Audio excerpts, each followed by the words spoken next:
Here's the pool. Here's our robot. I'm going to show you guys just how to do this. So first of all, this is off here. When it's turned this way, it's off. You see this?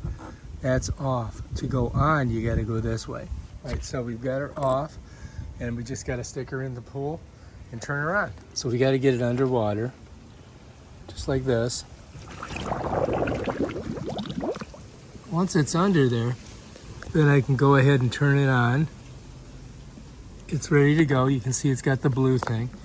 And then I'm just gonna let it kind of sink down there. All right, there she goes. And apparently, oh, there she goes. Now she's moving. And we'll get a chance to see how it does.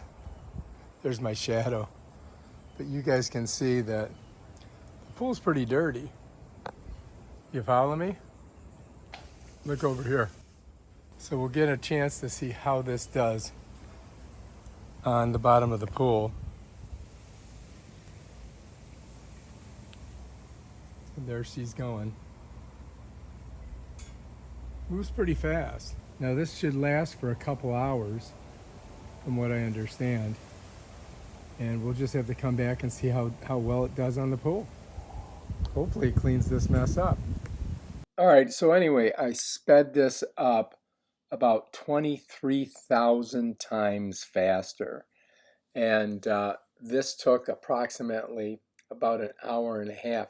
I actually pulled it out before it was all done. I mean, it could have kept on going.